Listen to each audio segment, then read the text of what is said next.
Study IQ IAS, अब तैयारी हुई अफोर्डेबल। नमस्कार दोस्तों, स्टडी IQ देख रहे हैं आप और मैं हूं वरुण जौहरी। आज के इस एपिसोड में हम एक ऐसे टॉपिक पर बात करने वाले हैं जिसकी आप लोग काफ़ी समय से डिमांड कर रहे थे।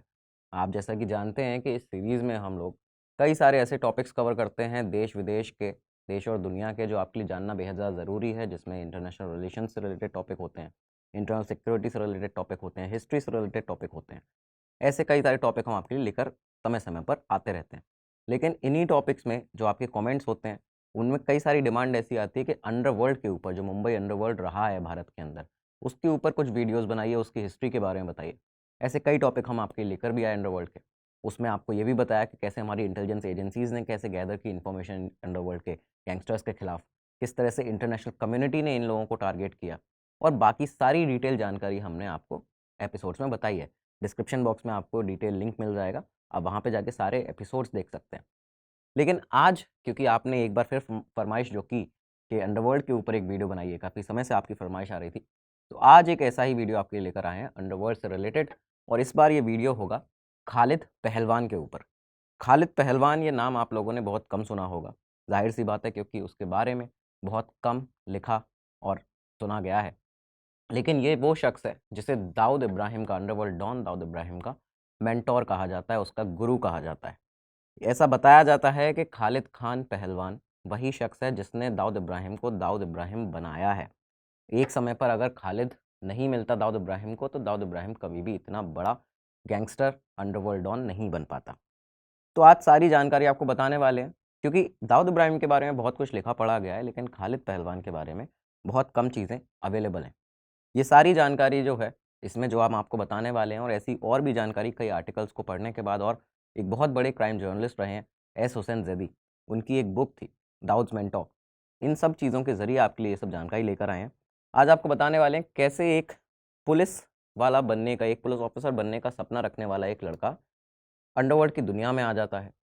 कैसे एक ऐसा लड़का जो कि अपनी पढ़ाई में काफ़ी अच्छा था, इकोनॉमिक ग्रेजुएट था, वो अंडरवर्ल्ड की दुनिया में आ जाता है।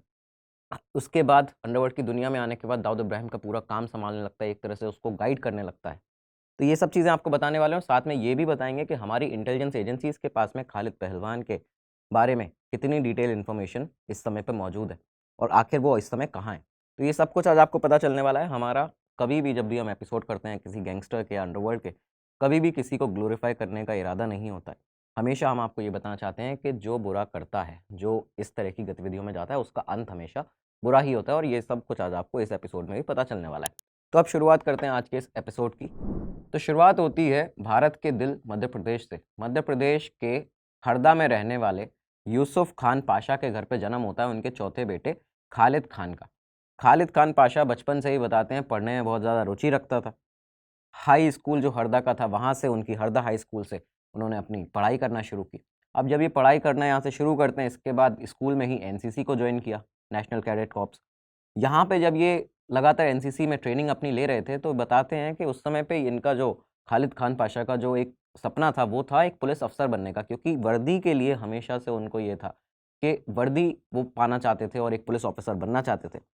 लेकिन यहीं पे एक चीज़ सामने आती कि जो उनके पिता थे, यूसुफ खान पाशा, वो हमेशा से ये चाहते थे, क्योंकि एक पहलवान के परिवार से आते थे ये लोग, तो वो चाहते थे कि खालिद अपना जो करियर है वो आगे कुश्ती में बनाए और कुश्ती अच्छे से सीखे और उसके साथ उसी में नाम कमाए। पिता की बात मानते हुए खालिद ने यहाँ पे करीबन, बताते हैं, 8 साल तक जो कुश्ती थी वो सीखी। कुश्ती सीखी, छोटे-छोटे दंगलों में, हरदा में, भोपाल के अंदर, मध्य प्रदेश में पार्ट लिया, अलग-अलग दंगलों में जाते थे। लेकिन सपना हमेशा पुलिस अफ़सर बनने का था। उनके पिता जो चाहते थे कि वो रेसलिंग में जाएँ, यहीं पे उनकी माताजी जो थीं वो चाहती थी कि वो अपनी पढ़ाई पर फ़ोकस करें। और इसी चीज़ को देखते हुए उन्होंने, जब उनका 12th क्लास जो थी, वो हरदा हाई स्कूल से जब ख़त्म हुआ, 12th के बाद उन्होंने यहाँ पे भोपाल में सैफिया कॉलेज है, भोपाल के सैफिया कॉलेज से उन्होंने यहाँ पे अपना इकोनॉमिक्स में ग्रेजुएशन के लिए उन्होंने दाखिला ले लिया। अब यहाँ पे दाखिला लिया जाता है, लेकिन इसी समय हुआ ये कि 1968 आ जाता है। 1968 में भोपाल में जब ये रह रहे थे, तो भोपाल के बहुत ही फ़ेमस बेनज़ीर मैदान में एक कुश्ती का एक दंगल हुआ था, एक रेसलिंग कॉम्पिटिशन था। उस समय पे भोपाल का एक बहुत ही नामी पहलवान हुआ करता था, जिसका नाम था रामदयाल। तो रामदयाल जो ये पहलवान थे, उन्हें भोपाल की चट्टान के नाम से भी जाना जाता था। एक काफ़ी हेवी शरीर था उनका, और बहुत ही विशालकाय एक तरह से शरीर आप कहेंगे। तो भोपाल की चट्टान उन्हें कहा जाता था। अब ये जो खालिद खान पाशा थे, महज इस समय 18 साल की उम्र बताई जाती है। एक दंगल हुआ बेनज़ीर मैदान में, और उस दंगल के अंदर खालिद खान पाशा ने राम दयाल को, जो भोपाल की चट्टान जिसे कहा जाता था, उसे महज 18 साल की उम्र में यहाँ पे हरा दिया, उन्हें यहाँ पे मात दे दी। राम दयाल रेसलर को हराने के बाद में खालिद पहलवान के नाम से ये चर्चा में आ गए। अब खालिद पहलवान के नाम से जब नाम हुआ, इसके बाद ये जो टाइटल था बॉस ऑफ भोपाल, ये भी इन्होंने जीत लिया। इकोनॉमिक्स में ग्रेजुएट हो चुके थे इस समय पे। हुआ क्या कि इसके बाद एमपी में धाक जमाने के बाद में रेसलिंग के अंदर अब इनका जाना होता है दिल्ली। दिल्ली में उस समय पे बताते हैं एक आयोजन होता था, एक रेसलिंग कंपटीशन का, एक दंगल का, भारत कुमार के नाम से। भारत कुमार का जो टाइटल था वो उससे मिलता था। तो यहाँ पे इस रेसलिंग कंपटीशन में खालिद ने यहाँ पे हिस्सा लिया। इस कुश्ती के उस समय बताते हैं कि कुश्ती में उस समय पे देश भर में एक बहुत ही नामी पहलवान हुआ करता था महाराष्ट्र का, नाम था वरुण माने। अब ये जो महाराष्ट्रियन कॉलेज का, महाराष्ट्र के अंदर, मुंबई के अंदर जो महाराष्ट्रियन कॉलेज है, वहाँ पे वरुण माने जो ये था, ये एक बहुत ही विशालकाय पहलवान था। कई सारे रेसलर्स को उसने यहाँ पे हराया हुआ था देश भर में। और ये जो भारत कुमार टाइटल का रेसलिंग कॉम्पिटिशन हुआ था दिल्ली में, उसके लिए भी बहुत ही प्रबल दावेदार था। लेकिन ये बताया जाता है कि वरुण माने जो था, उसे यहाँ पे भेजा था एक तरह से उस समय के एक बहुत ही मुंबई के नामी गैंगस्टर ने, एक बहुत ही बड़े स्मगलर ने, जिसका नाम था वासु दादा। वासु दादा उस समय पे बॉम्बे के डोंगरी में अपना पूरा एक तरह से उनका राज चलता था, जहाँ पे उनकी पूरे कामकाज चलते थे, स्मगलिंग का धंधा करते थे। और साथ ही साथ में वासु दादा खुद भी एक पहलवान था। तो वो जो इस कंपटीशन में प्रमोट कर रहा था वरुण माने को, वो था वासु दादा। जैसे ही ये कंपटीशन हुआ, भारत कुमार का एक मैच हुआ जिसमें खालिद पहलवान और वरुण माने का रेसलिंग फाइट हुई। उस फाइट में यहाँ पे महाराष्ट्र के उस चर्चित पहलवान को, माने को, यहाँ पे खालिद पहलवान ने हरा दिया। जब उस चर्चित पहलवान को हराया यहाँ पे खालिद ने, इसके बाद ये वासु दादा की नज़र में आ गया। और नज़र में आने के बाद में खालिद पहलवान को वासु दादा ने उसी समय पे, ये करीबन 1971 की बात बताते हैं, 1971 में खालिद पहलवान को वासु दादा ने मुंबई आने का ऑफ़र दे दिया। दोस्तों, इस वीडियो के बीच में एक ज़रूरी सूचना, आप लोग जो ये वीडियो देख रहे हैं, अगर आप यूपीएससी सिविल सर्विस एग्जामिनेशन की तैयारी कर रहे हैं, करना चाहते हैं, एक बार इस वीडियो के डिस्क्रिप्शन में जाके अपने कोर्सेज़ को ज़रूर देखिएगा। और वहाँ पे कोर्सेज़ की सारी डिटेल्स आपको देखने के बाद जब आप उसे परचेज़ करना चाहते हैं, तो एक कोड आपको लगाना है वीजे लाइव, मैक्सिमम डिस्काउंट के लिए। अफोर्डेबल रेट्स पर सारे कोर्सेज़ अवेलेबल हैं। मैक्सिमम डिस्काउंट के लिए आप जब वीजे लाइव यहाँ पे लगाएंगे, ये कोड, ये आपका कोड है, आप यहाँ पे अपनी तैयारी को मजबूत तो बनाएंगे, एक बड़ा डिस्काउंट पाएंगे। तो एक बार जाके ज़रूर इस वीडियो के डिस्क्रिप्शन में डिटेल में आपको कोर्सेज़ के लिंक मिल जाएंगे, उन्हें ज़रूर देखिएगा। धन्यवाद। अब साल क्योंकि यहाँ पे 1971 आ चुका था, भारत कुमार उस वो जो रेसलिंग कंपटीशन होता था उसमें वरुण माने को हरा चुका था खालिद पहलवान। यहाँ पे खालिद पहलवान क्योंकि खुद पहले से ही पुलिस ऑफिसर बनना चाहता था, तो उसका यहाँ पे ये एक सपना था कि वो पुलिस ऑफिसर बने और उसके लिए अब टेस्ट में अपीयर हो। तो उसने टेस्ट देना शुरू किए एमपी पुलिस के यहाँ पे एग्ज़ाम देता है। और इसके बाद में यहाँ पे एक तरह से भोपाल पुलिस के लिए उसका चयन भी हो जाता है। ये बताया जाता है कि भोपाल पुलिस के लिए खालिद पहलवान का चयन हो चुका था। लेकिन अब क्योंकि रिक्रूटमेंट में काफ़ी ज़्यादा समय बचा हुआ था, कुछ महीनों का समय बताया जाता है कि रिक्रूटमेंट में बचा था जब इनकी पोस्टिंग होनी थी। इसी समय पर खालिद पहलवान, क्योंकि भोपाल में रहने वाला एक लड़का जो हरदा में जिनका जन्म हुआ, तो उनको मुंबई जाना था, एक बॉम्बे जाके एक बार देखना था। और ये एक उनके लिए वो मौका था कि जब वासु दादा ने खुद उसे ऑफ़र दिया था कि तुम आओ यहाँ पे, वासु दादा उसका रहने करने का पूरा खर्चा उठाने वाला था। तो इसके लिए ये जो खालिद पहलवान था, उसने ये सोचा कि एक बार मुंबई आके जाके घूम के आया जाए। वो मुंबई जाता है, वासु दादा के कहने पर वहाँ पे उनके साथ में रुकता है। लेकिन जब ये मुंबई पहुँचा, उसने जब वहाँ पे वासु दादा का पूरा डोंगरी में ये देखा कि एक तरह से डोंगरी में वासु दादा का हुक्म चलता है। वहाँ पे कोई भी, चाहे पुलिस वाले हों, चाहे कोई भी जो पुलिस के लोग हों डोंगरी के अंदर, पुलिस स्टेशन के, वो लोग भी उनका हुक्म मानते हैं, उनकी बात मानते हैं। एक बहुत बड़ा रसूख चलता है। तो ये एक तरह से कहा जा सकता है कि खालिद पहलवान जब मुंबई गया, जो कि सिर्फ घूमने के इरादे से गया था, क्योंकि करीबन 6 महीने बचे थे उसकी पुलिस की नौकरी को शुरू होने में, तो वो घूमने के इरादे से जो खालिद पहलवान गया था, वो इतना ज़्यादा इन्फ्लुएंस हो गया वासु दादा के उस रौब और रुतबे से, उस पावर से, उस अथॉरिटी से, कि वो उसके बाद मुंबई में ही रह गया। उसके बाद वो कभी वापस नहीं आया। ये साल आ चुका था जो 1971 हमने आपको बताया। 1971 में मुंबई अंडरवर्ल्ड में, मुंबई की क्राइम की दुनिया में एक तरह से खालिद पहलवान की यहाँ पे एंट्री हो जाती है और वासु दादा का गैंग वो यहाँ पे ज्वाइन कर लेता है एज अ बॉडीगार्ड। तो वो वासु दादा के साथ एज अ बॉडीगार्ड यहाँ पे रहता था। साथ ही साथ में ये बताते हैं वासु दादा का, क्योंकि जो खुद का ग्रुप था उसमें वासु खुद भी पहलवान था, बाकी और भी जो लड़के थे वो भी इसी तरह के बहुत ही हैवी शरीर के लोग थे, काफ़ी पहलवान तरह के लोग थे और इनके अखाड़े कई सारे डोंगरी के अंदर उस समय चला करते थे। वासु के साथ खालिद पहलवान ने कई सारे क्राइम्स करने यहाँ पे शुरू कर दिए। स्मगलिंग का इनका धंधा था, उसको भी पूरी तरह से उसके दावपेच जो थे वो सीखना शुरू कर दिए और साथ ही साथ में वेपन्स चलाना, हथियार कैसे चलाने, ये इसके भी गुर जो थे वासु दादा ने यहाँ पे खालिद पहलवान को सिखाना शुरू कर दिया। कुछ सालों तक ये लोग साथ में काम करते हैं, लेकिन इसके बाद एक बड़ा बदलाव जो है वो खालिद पहलवान की ज़िंदगी में आने वाला था। दरअसल हुआ क्या था कि मुंबई में एक और गैंगस्टर हुआ करता था उसी समय पे डोंगरी इलाके के अंदर, राशिद टैक्सी उसको क्या कहा करते थे। उसकी कई सारी टैक्सीज चलती थी जो पीले कलर की टैक्सी मुंबई में चलती हैं, तो राशिद टैक्सी उसको कहा करते थे। और वासु दादा के गैंग के साथ में इस गैंगस्टर का, राशिद का, काफ़ी समय से एक लंबा विवाद चला हुआ आ रहा था। तो ये जो राइवलरी चली आ रही थी, इसी के तहत एक दफ़ा खालिद पहलवान राशिद के पीछे पड़ा हुआ था। ये लोग, बताया जाता है कि डोंगरी में एक लंबा चेस चल रहा था जहाँ पे खालिद पहलवान पीछे भाग रहा था राशिद टैक्सी के और वो आगे अपनी जान बचा के इससे भाग रहा था। उस दौरान क्योंकि राशिद जो था वो एक पतला दुबला सा लड़का था, तो वो बहुत ही तेज़ भाग लेता था और खालिद पहलवान क्योंकि एक हैवी शरीर का आदमी था, तो वो बहुत ही मतलब उतना तेज़ नहीं भाग पा रहा था। राशिद एक तरह से खालिद के हाथों से निकल ही जाता, लेकिन अचानक से क्या हुआ कि सामने खड़े हुए एक लड़के ने राशिद को, जो आगे भाग रहा था, उसको उसके कॉलर से पकड़ लिया। उसके बाद खालिद पहलवान को यहाँ पे आवाज़ दी कि खालिद भाई आ जाओ, मैंने इसे पकड़ लिया है। जैसे ही खालिद वहाँ पे पहुँचा, आपको बता दें ये लड़का जो था वो था डोंगरी में पला बड़ा, डोंगरी में अपना क्राइम की दुनिया में उतर चुका, अपने पाँव जमाने के लिए तैयार बैठा दाऊद इब्राहिम। ये दाऊद इब्राहिम था जिसने यहाँ पे खालिद पहलवान की जाने अनजाने में ही यहाँ पे मदद कर दी थी, एक एहसान उस पर कर दिया था। अब क्योंकि राशिद जो था वो खालिद पहलवान की पकड़ में आ चुका था, तो खालिद पहलवान ने यहाँ पे राशिद को बताया जाता है कि उसके साथ मारपीट की। उसके बाद में अपना जो छुरा था, जो अपना चाकू था, उससे उसकी थाइस पे 2 वहाँ पे वार किए थे। अब क्योंकि यहाँ पे उसको ज़िंदा छोड़ दिया था राशिद को खालिद पहलवान ने, तो ये भी एक सामने बात थी कि जो राशिद है वो खालिद पहलवान की डोंगरी पुलिस स्टेशन में जाके एफआईआर शिकायत करेगा।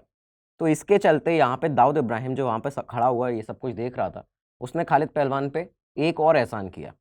उसने अपना छुरा निकाला, अपना चाकू निकाला और अपने हाथ में उतना ही गहरा निशान, उतना ही गहरा एक घाव वो खुद को मार लिया, जिससे ये लगे कि जो राशिद है, वो राशिद टैक्सी है, उसने दाऊद इब्राहिम के ऊपर हमला किया है, उसके बदले में यहाँ पे उसके ऊपर हमला किया गया है। सेम इसी तरह का घाव यहाँ पे दाऊद ने अपने ऊपर कर लिया। और इसी के साथ में जब ठीक यही हुआ कि जब राशिद डोंगरी पुलिस स्टेशन गया अपनी एफआईआर दर्ज कराने खालिद पहलवान के खिलाफ, तो यहाँ पे एक और दूसरा केस राशिद के ऊपर ही दर्ज हो चुका था, जो कि दाऊद इब्राहिम ने करवा दिया था। अब क्योंकि दाऊद इब्राहिम एक पुलिस वाले का लड़का भी था, इब्राहिम कासका जो उसके पिता थे, वो बताया जाता है कि मुंबई सीआईडी में, मुंबई क्राइम ब्रांच में ऐसा बताते हैं हवलदार थे वहाँ पे। तो क्योंकि वो वहाँ पे एक पुलिस वाले का लड़का था, तो उसकी एफआईआर को भी यहाँ पे मद्देनज़र रखना था, पुलिस उसका भी संज्ञान लेती। तो यहाँ पे राशिद की जो एफआईआर थी, पुलिस ने उससे यही कहा डोंगरी पुलिस स्टेशन में कि अगर तुम्हारी एफआईआर रजिस्टर की जाती है खालिद पहलवान के खिलाफ, तो तुम्हारे खिलाफ भी दाऊद इब्राहिम की जो एफआईआर आई है उसका भी हमें संज्ञान लेना पड़ेगा, तुम्हारे खिलाफ भी मुकदमा चलाना पड़ेगा, दर्ज करना पड़ेगा। तो अब ये चीज़ जब सामने होती है, मजबूरन यहाँ पे राशिद टैक्सी जो है, जो राशिद टैक्सी था, उसको यहाँ पे खालिद पहलवान के खिलाफ वो एफआईआर दर्ज नहीं कर पाता और मजबूरन उसको अपना जो एक एक्शन था वो वापस लेना पड़ता है। इस चीज़ से, यहाँ पे इस दाव से, एक चतुरता से दाऊद इब्राहिम की, खालिद पहलवान बहुत ही ज़्यादा उससे इम्प्रेस्ड हो चुका था, वो उससे प्रभावित हो गया था कि एक नई उम्र का लड़का कैसे आके इसने मेरा, एक तरह से मुझे बचाया है और मेरा बदला भी राशिद से पूरा हुआ है। तो इसके बाद बताया जाता है कि ये पहली बार था जब खालिद पहलवान की दाऊद इब्राहिम से मुलाकात हुई और दाऊद ने उसके ऊपर 2 एहसान शुरुआत में ही कर दिए थे। अब क्योंकि ये वो दौर था जब आपको पता है कि मुंबई अंडरवर्ल्ड तेज़ी से बढ़ने लगा था, दाऊद इब्राहिम भी एक तरह अपना क्राइम की दुनिया में आना चाहता था। तो दाऊद इब्राहिम और बाकी जो उसके जो बड़े भाई थे साबिर इब्राहिम और बाकी और भी जो गैंगस्टर थे उस समय के, इन लोगों ने अलग-अलग गैंग्स को जॉइन करना शुरू किया था। क्योंकि वासु दादा का डोंगरी में जो ग्रुप था, जो गैंग था, उसके साथ में खालिद पहलवान काम कर रहा था। तो दाऊद इब्राहिम अक्सर खालिद से मिलने के लिए वासु दादा के उस अखाड़े में पहुंच जाया करता था, वहाँ पे उससे ट्रेनिंग लेने लगा था। ऐसा बताया जाता है कि कई बार जब भी वो फ्री रहता था, जब भी वो कहीं पे जो जेजे हॉस्पिटल के सामने मैदान में क्रिकेट खेलता था दाऊद इब्राहिम, तो उस समय पे वो वहाँ से फ्री होके चला जाता था उस अखाड़े में और खालिद पहलवान से जाके वेपन चलाना और एक तरह से उससे दांव-पेच सीखना रेसलिंग के, ये सब वो करता था। इसी दौरान बताया जाता है, क्योंकि दाऊद हमेशा से ये चाहता था कि, एक पतला दुबला लड़का था दाऊद, और वो ये चाहता था कि एक पहलवान किस्म का जो शख्स है खालिद, जिसको वो बहुत ज़्यादा पसंद करता था, तो वो उसको सिखाए। तो यहाँ पे खालिद ने उसे सिखाना शुरू किया। इस दौरान का एक किस्सा बताते हैं कि दाऊद के हाथ में एक नुकीला चाकू था। चाकू दाऊद ने तेज़ी से चलाया और वो चाकू से जो खालिद पहलवान का जो राइट हैंड का जो ट्राइसेप्स था, वो चाकू उस पे लगा और उसकी जो शर्ट थी वो भी फट गई, उसके जो खरोंच भी लग गई थी उसकी स्किन पे, उससे उसके शरीर पर। इससे वो चिड़चिड़ाया नहीं, गुस्सा नहीं हुआ दाऊद के ऊपर, उसने बल्कि हँसकर दाऊद को शाबाशी दी। ये कहा, उसकी प्रशंसा की कि तुम बहुत अच्छे से सीख रहे हो। और यही वो मोमेंट था जब खालिद पहलवान दाऊद इब्राहिम का एक तरह से गुरु बन चुका था। इस दौरान हुआ क्या कि वाशु दादा का जो काम था वो धीरे-धीरे ख़त्म होने लगा था। बताया जाता है कि गैंग के अंदर की आपसी आपसी जो रंजिश थी उसके चलते, कुछ लोगों से जलन के चलते यहाँ पे वाशु दादा का गैंग खुद ही ख़त्म होने लगा था। खालिद इस गैंग से अब निकल चुका था। खालिद ने ये गैंग छोड़ दिया और इसके बाद पैसा कमाने के लिए खालिद को क्योंकि कुछ ना कुछ काम करने थे, तो वो छोटे-मोटे काम यहाँ-वहाँ करने लगा। इस दौरान बताया जाता है फ़िल्मों में भी, बॉलीवुड के अंदर भी कैमियो किया उसने, कैमियो जो छोटे-छोटे रोल होते हैं, वो भी खालिद पहलवान ने किया। एक फ़िल्म आई थी नालायक, जितेंद्र की और दारा सिंह की, जिसमें उसमें खालिद पहलवान को यहाँ पे एक कैमियो रोल, छोटा-सा रोल मिला था। तो वो इस तरह के रोल भी यहाँ पे करने लगा था, अंडरवर्ल्ड की दुनिया को छोड़ के बीच में। लेकिन ये बताया जाता है कि कुछ भी उसकी ज़िंदगी में ठीक नहीं चल रहा था। करीबन ऐसे करके 4 से 5 साल बीत जाते हैं। 4 से 5 साल बीते। अब इस दौरान क्योंकि दाऊद इब्राहिम और साबिर का जो ग्रुप था वो भी तेज़ी से मजबूत होने लगे थे। नए जो गैंग थे, अंडरवर्ल्ड जो मुंबई का था, उसने एक अपना नया रूप ले लिया था। पुराने जो गैंग जो जो अंडरवर्ल्ड गैंग थे और डॉन्स हुआ करते थे, उनका पतन होने लगा था, वो लोग खत्म होने लगे थे। तो अब ये जो नए गैंग आ रहे थे, जिसमें दाऊद साबिर गैंग, दाऊद इब्राहिम और उसके बड़े भाई साबिर का जो गैंग था, ये लोग तेज़ी से आगे बढ़ रहे थे। इसी बीच में दाऊद ने ये देखा कि वो खालिद पहलवान को अप्रोच करेगा। वो खालिद पहलवान के पास जाएगा क्योंकि उसने ये देखा था कि जब से वाशु दादा का गैंग खालिद ने छोड़ा है, उसके बाद से उसके जीवन में कुछ भी ठीक नहीं चल रहा है और वो अपने गुरु के साथ एक तरह से दाऊद यहाँ पे काम करना चाहता था। और क्योंकि वो जानता था कि खालिद पहलवान बहुत ज़्यादा निडर है, बहुत ज़्यादा बहादुर है, वो किसी से डरता नहीं है और उसका एक सोच समझ कर वो काम करता है। इसी दौरान बताया जाता है कि दाऊद इब्राहिम ने अपना तस्करी का काम शुरू कर दिया था। स्मगलिंग ये लोग करने लगे थे और एक रात ये खालिद पहलवान के पास पहुँच जाता है। खालिद को कहता है कि आप मेरे साथ आइए, रात को हम लोग जो डिनर है वो साथ में करेंगे। डिनर के लिए ये दोनों बाहर जाते हैं। उसके बाद दाऊद इब्राहिम ने अपने बिज़नेस के बारे में जो है तेज़ी से अपना स्मगलिंग का रैकेट, स्मगलिंग का जो ग्रो था वो बढ़ा रहा था। उसके बारे में दाऊद ने बताना शुरू किया। उसने क्या-क्या बताया था खालिद पहलवान को। उसने कहा कि साबिर और मैंने रायगढ़ पोर्ट जो है महाराष्ट्र का, वहाँ पे जो लैंडिंग एरियाज़ हैं, उन पे अपना पूरा पकड़ बना ली है। कोई भी ऐसा आदमी नहीं है जो हमारे बिना वहाँ जो हमारी इजाज़त के बिना वहाँ पे काम कर पाए। हम लोगों ने इसके बाद कोंकण और श्रीवर्धन जो पोर्ट है, दिघी जो पोर्ट है, ऐसी बाकी जगहों पे भी अपनी पकड़ बना ली है। कई लोग जो हैं वो हमारे अंडर यहाँ पे काम करते हैं। उसने बॉम्बे के और सूरत के, गुजरात के कई सारे ऐसे बड़े मारवाड़ी और जो गुजराती कहा जाए सेठ थे, जो वहाँ पे बिज़नेसमैन थे, उन लोगों का नाम लिया कि वो भी हमारे साथ में यहाँ पे काम करते हैं। साथ में उसने ये बताया कि दुबई में कई ऐसे पाकिस्तानी सरगना हैं, पाकिस्तानी तस्कर हैं, जो कोई मुंबई में हमारे साथ में काम करना चाहते हैं। ये सारी चीज़ें वो अपने बिज़नेस की खुलकर दाऊद इब्राहिम यहाँ पे खालिद पहलवान को उस रात को डिनर पे बता रहा था। ये सारी चीज़ें जब उसने बताई, उसने ये सब पूरा जो ब्लूप्रिंट था उसके बिज़नेस का, वो खोल के रख दिया खालिद के सामने। खालिद इससे बहुत ज़्यादा खुश हुआ। खालिद को ये लगा कि उसका सिखाया हुआ एक लड़का एक इतना आगे बढ़ चुका है और ये इस तरह से अंडरवर्ल्ड की दुनिया में अपना नाम कमा रहा है और बना रहा है अपना नाम आगे। अचानक से दाऊद ने खालिद पहलवान को कहा कि भाई, आप मेरे साथ आ जाइए, मुझसे हाथ मिला लीजिए, अब हम मिलकर धंधा करते हैं। दाऊद की ये पेशकश जो थी, इससे खालिद पहलवान अचानक से चौंक गया क्योंकि उसको ये था कि वो काफ़ी समय से धंधा, ये सब जो काम थे, इल्लीगल काम थे, वो छोड़ के बैठा हुआ था। लेकिन सडनली दाऊद आता है और उसको अपने गिरोह में शामिल करने के लिए कहता है। दाऊद के साथ क्योंकि डी कंपनी उस समय पे नहीं हुआ करती, तो ये दाऊद और साबिर गैंग हुआ करता था। दाऊद का बड़ा भाई साबिर इब्राहिम कासकर। तो इन दोनों का ये गैंग होता था। तो खालिद पहलवान ने दाऊद से ये कहा कि आप एक बार साबिर से भी पूछ लीजिए इस बारे में कि क्या वो मुझे शामिल करना चाहता है। तो यहाँ पे दाऊद इब्राहिम ने एक बहुत ही चौंकाने वाला जवाब दिया था। उसने कहा था कि अगर मुझे 2 लोगों के बीच में 2 लोगों की बात जब माननी हो, तो इसके बारे में चुनना पड़े, तो मैं सबसे पहले आपकी बात मानूँगा और भाई को मैं मना लूँगा। जैसे ही दाऊद ने ये कहा, खालिद इसके बाद इस पे मान जाता है, उसने हामी भर दी और इसके बाद ही दाऊद इब्राहिम साबिर इब्राहिम कासकर के गैंग के साथ खालिद पहलवान यहाँ पे जुड़ जाता है। अब यहाँ से क्योंकि ये जो 1970s के जो आखिरी कुछ साल चल रहे थे, 1976 1977 के जो समय चल रहा था, इस समय पे बताया जाता है कि डी कंपनी जो ये दाऊद और साबिर का गैंग हुआ करता था, इसका जितना भी ड्रग्स का काम था और सोने की जो स्मगलिंग होती थी, इसको खालिद पहलवान ही पूरा संभालता था, गैंग के बाकी लड़कों को भी खालिद पहलवान यहाँ पे संभाल रहा था। बताते हैं इस समय पे पठान गैंग जो था, जो काफ़ी समय से जो बॉम्बे पोर्ट था, बॉम्बे डॉक्स था, वहाँ पे अपना कब्जा करके बैठे हैं। तो पठान गैंग की और दाऊद की काफ़ी समय से राइवलरी चलती थी, इनकी गैंग वॉर काफ़ी समय से होती रहती थी। ये सब हुआ किस लिए था कि एक लोकल न्यूज़पेपर हुआ करता था, लोकल न्यूज़पेपर के एक क्राइम जर्नलिस्ट हुआ करते थे, इकबाल नतीक। इकबाल नतीक और दाऊद इब्राहिम का एक बहुत ही बड़ा एक तरह से अलायंस बताया जाता है कि उनका एक साथ दोनों काम करते थे। दाऊद इब्राहिम को कई बार देखा गया, वो कई बार जाके बैठ जाता था। जो नतीक का ऑफिस था, इकबाल नतीक का उसका प्रेस का जो ऑफिस था बीआईटी ब्लॉक्स में डोंगरी के अंदर, तो वहाँ पे जाके बैठता था। और इसके बाद में नतीक का जो अखबार था वो कई बार पठान गैंग जो था उनके बारे में अपने अखबार में, जो राजदार उसका नाम था उस अखबार का, उस राजदार न्यूज़पेपर में कई बार छापते थे इकबाल नतीक पठान गैंग के बारे में। और पठान गैंग को, जिससे उसके बाद पुलिस उनके उनके दरवाजे पर दस्तक देती थी, वो लोग पकड़े जाते थे। तो काफ़ी ज़्यादा नुकसान पठान गैंग को इकबाल नतीक के अखबार से, राजदार से हो रहा था।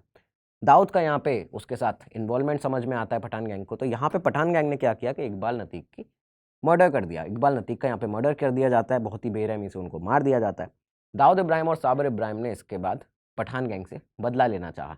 बदला लेने के लिए सबसे पहले इन लोगों ने पठान गैंग का जो सईद बाटला था उसको यहाँ पे निशाना बनाया। बताते हैं कि दाऊद, खालिद पहलवान और साबिर इब्राहिम कासकर जो बाटला था उसके पास वहाँ पे जाते हैं, उसको पकड़ते हैं। उसको जान से नहीं मारा, लेकिन उसकी जो उस समय पे बताया जाता है एक बहुत ही अनसुनी एक हिंसा थी जो कि इन लोगों ने की थी उस समय मुंबई अंडरवर्ल्ड में, कि जब किसी को मारा नहीं गया था उसकी उंगलियां काट दी गई थी। तो ये खालिद पहलवान ने यहाँ पे किया था, सईद बाटला के ऊपर ये सब किया गया था। जैसे ये लोग आगे किसी और पठान के ऊपर हमला करते, लेकिन इससे पहले ही क्या हुआ कि पुलिस ने यहाँ पे दाऊद इब्राहिम और साबिर इब्राहिम कासकर को अटेम्प्ट टू मर्डर के चार्जेस में अंदर कर दिया, इनको जेल में डाल दिया। अब हुआ क्या यहाँ पे कि क्योंकि जब आप एक पुलिस प्रोसिक्यूशन केस में, इसमें जब आपके ऊपर अटेम्प्ट टू मर्डर के चार्जेस लगे हैं, तो आपको उसके बाद इस केस के अंदर भी इन लोगों ने क्योंकि बेल के लिए अप्लाई कर दिया था और इनको बेल मिल भी गई थी, लेकिन इन्हें हाजिरी लगाने के लिए जाना पड़ता था नागपाड़ा पुलिस स्टेशन में। तो हर बार इन्हें नागपाड़ा पुलिस स्टेशन दाऊद और साबिर इब्राहिम कासकर को जाना होता था। सेंट्रल बॉम्बे में नागपाड़ा पुलिस स्टेशन पे ये लोग जब जाते थे तो इसकी रैकी कर रहे थे उस समय पे पठान गैंग के लोग। ये यहाँ पे साफ था कि अक्टूबर 1980 की ये बात बताई जाती है।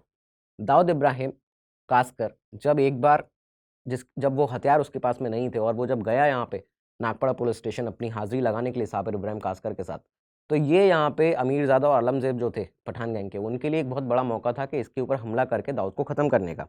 और ऐसा किया भी गया उनके द्वारा। उनको ये पता था कि दाऊद क्योंकि पुलिस स्टेशन जा रहा है तो उसके पास हथियार नहीं होंगे इस केस में, ये लोग जो रजिस्टर थे उसमें। तो अब यहाँ पे जब पुलिस स्टेशन जा रहा था उस समय की बात बताते हैं कि पठान गैंग ने पूरी रैकी की। इसके बाद में इन लोगों ने हमला करने की साजिश रच दी थी। खालिद पहलवान क्योंकि ये यहाँ पे जानता था और वो बहुत ही चौकन्ना रहता था इस चीज़ में कि जब जब ये लोग जाएँ पुलिस के पास हाजिरी लगाने नागपाड़ा पुलिस स्टेशन, तो वो हमेशा इनकी रैकी करता था। इनको सेफ रखने के लिए हमेशा इनका बॉडीगार्ड बन के साथ में जाता था। क्योंकि खालिद के ऊपर कोई भी एफआईआर भी नहीं हुई थी, तो वो वहाँ पे गन भी कैरी कर सकता है, वो बंदूक भी अपने साथ कैरी करता था। एक दिन अक्टूबर 1980 में जब दाऊद यहाँ पे गया अपनी हाजिरी लगाने के लिए, खालिद ये जानता था कि क्योंकि नागपाड़ा पुलिस स्टेशन जो है वो बॉम्बे में जो कमाठीपुरा और जो तारदेव इलाका है उसके काफ़ी नज़दीक है, जो कि जहाँ पे स्ट्रॉन्ग होल्ड है पठान गैंग का, तो ये लोग इस पर हमला कर सकते हैं। इसी के लिए उस दिन खालिद पहलवान ने अपनी सारी जितनी भी उसको काम थे वो सब ख़त्म किए। और उन काम को ख़त्म करने के बाद वो सीधा दाऊद के साथ में यहाँ पे नागपाड़ा पुलिस स्टेशन जाता है और सेफली उसका ये था इरादा कि वो सेफली दाऊद को मुसाफिर खाना वापस भी छोड़ेगा। इसी बीच में जब दाऊद इब्राहिम कासकर और साबिर इब्राहिम कासकर, जिनके ऊपर ये जो मुकदमा चल रहा था, अटेम्प्ट टू मर्डर का जो चार्जेस थे, तो ये हाजिरी लगा के जब उस पुलिस स्टेशन से नागपाड़ा के बाहर निकले, यहाँ पे खालिद पहलवान ने ये देखा कि सामने की बिल्डिंग में जिसका नाम था मेमनानी बिल्डिंग, मेमनानी मेंशन, तो मेमनानी मेंशन से उसके ग्राउंड फ्लोर पर एक खिड़की से एक शख्स बंदूक लिए हुए खड़ा है, जो कि सीधा उसका निशाना था दाऊद इब्राहिम के ऊपर। जैसे ही यहाँ पे खालिद ने देखा, उसने फ्रैक्शन ऑफ सेकंड्स में यहाँ पे स्पीड से अपना काम किया। उसने जाके दाऊद को धक्का दिया और वो जो गोली सामने से चली थी, जो कि जिसमें बताया जाता है अमीरज़ादा ने वो गोली चलाई थी पठान गैंग के, ये गोली सीधी जाके लग जाती है खालिद पहलवान के आर्म में, उसके बाह पे। यहाँ पे उसने दाऊद इब्राहिम को धक्का दिया अपने ऊपर, वो गोली जो दाऊद के लिए आ रही थी वो खुद के ऊपर ले ली और इसके साथ ही खालिद ने नीचे गिरते ही दोबारा से फायरिंग करना शुरू कर दिया। उस समय पे जो लोग वहाँ पे मौजूद थे, वो जो बाद में जो इस इंसिडेंट को सामने उस समय देख रहे थे, वो बाद में ये बताते हैं कि उन्हें ये लगा कि किसी फ़िल्म की शूटिंग चल रही है और वो लोग देखना चाह रहे थे कि कौन-सा फ़िल्म स्टार इसमें काम कर रहा है। लेकिन ये असल में एक गैंग वॉर चल रहा था। हुआ क्या यहाँ पे इसके बाद कि दाऊद और साबिर इब्राहिम कासकर सामने वाली बिल्डिंग में इन दोनों के पीछे भागे, आलमज़ेब और अमीरज़ादा के।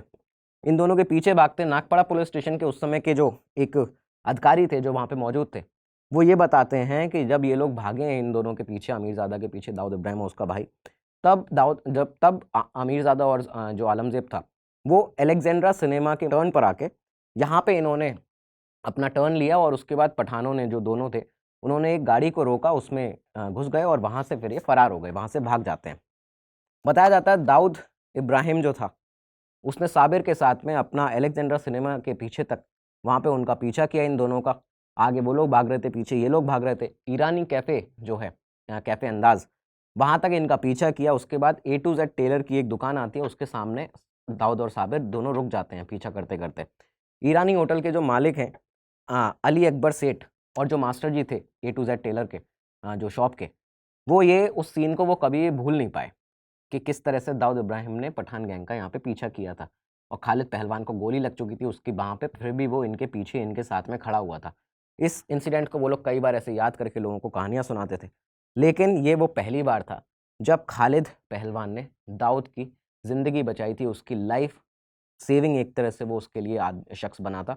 और उसके ऊपर आने वाली दाऊद के ऊपर आने वाली गोली को खालिद पहलवान ने खुद के ऊपर लिया था और ये वो पहला इंसिडेंट है जब पठान गैंग ने दाऊद के ऊपर जानलेवा हमला किया था।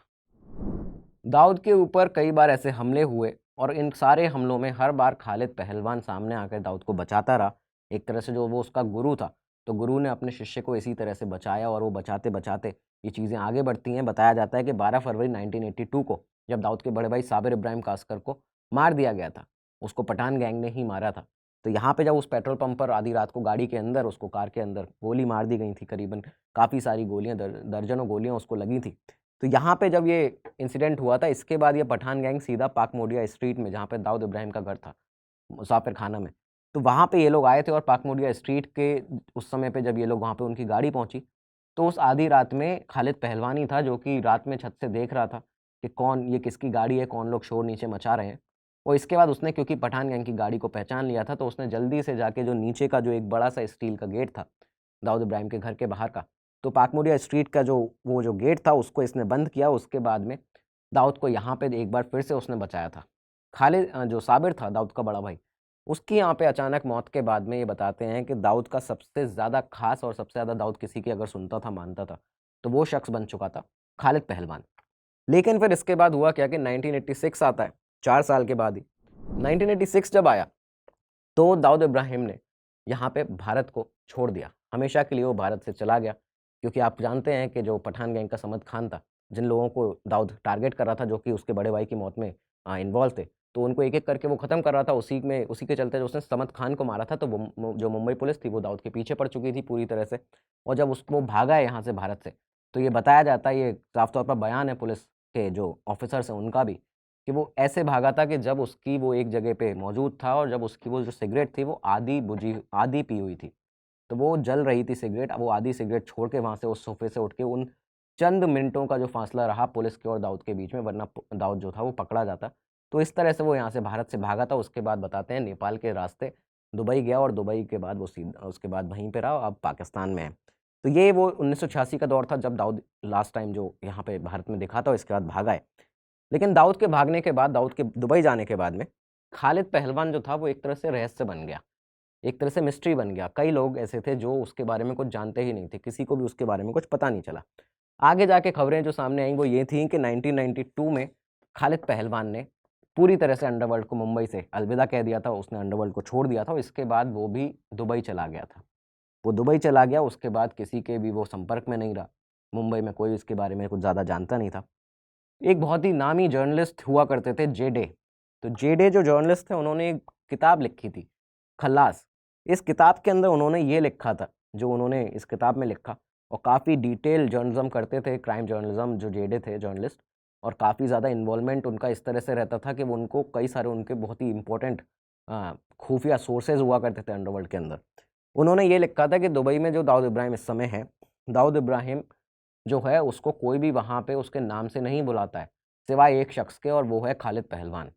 खालिद पहलवान वो अकेला शख्स है जो कि दाऊद को आज भी उसके नाम से बुलाता है। बाकी कोई भी ऐसी ज़रूरत नहीं करता जो दाऊद का नाम ले पाए। पुलिस वालों ने इसके बाद, क्योंकि अंडरवर्ल्ड जो था वो लगातार मुंबई में जो चल रहा था, लेकिन आप ये देखिए कि अंडरवर्ल्ड में जो कोई जाता है उसका अंत बुरा ही होता है।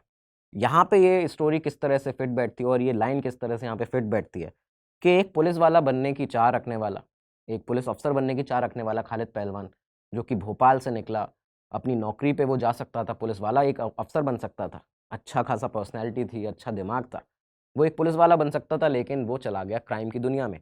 और अब अंत किस तरह से बुरा हुआ, ये इस तरह से हुआ कि जब खालिद पहलवान जो हरदा का रहने वाला था मध्य प्रदेश के, उसे उसके जगह के लोगों ने ही स्वीकार करने से मना कर दिया। हुआ ये कि हालांकि मध्य प्रदेश के अंदर खालिद पहलवान के ऊपर एक भी केस नहीं है, जो कि इंटेलिजेंस एजेंसीज के जो ऑफिसर्स हैं उन्होंने टाइम्स ऑफ इंडिया अखबार को ये बताया, एक टॉप सीक्रेट जो इंटेलिजेंस ऑफिसर हैं उन्होंने टीओआई को ये बताया कि खालिद के ऊपर एमपी में कोई भी रजिस्टर केस नहीं है, सिर्फ एक इन्फॉर्मेशन अवेलेबल है जो कि है इंटेलिजेंस इन्फॉर्मेशन है उसके एक हिटमैन के ऊपर।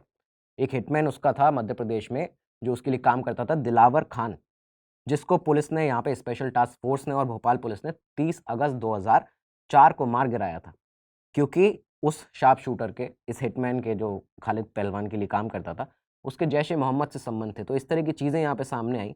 तो इसके बाद से इसके अलावा और कोई इन्फॉर्मेशन यहाँ पे हमारे पास में उसके बारे में नहीं थी, लेकिन ये बताया गया कि सिर्फ एमपी के अंदर उसके ऊपर कोई केस रजिस्टर नहीं हुआ, सिर्फ ये इन्फॉर्मेशन अवेलेबल है।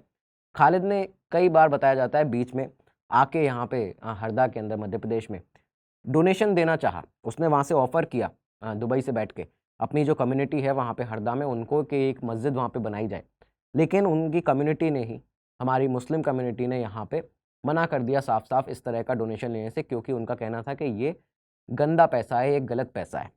इसके साथ दूसरी चीज़ एक और बताते हैं कि खालिद पहलवान को सिर्फ उसकी कम्युनिटी ने ही नहीं, उसके जो परिवार थे, के सदस्य थे, उन्होंने भी स्वीकार करने से मना कर दिया था। उसके जो उसके छोटे भाई हबीब पहलवान, जो कि वहीं पे मध्य प्रदेश में रहते थे, उन्होंने भी ये बताया कि उसके परिवार ने नाता तोड़ लिया था खालिद पहलवान से जब से उसने अंडरवर्ल्ड में डी कंपनी को ज्वाइन किया था।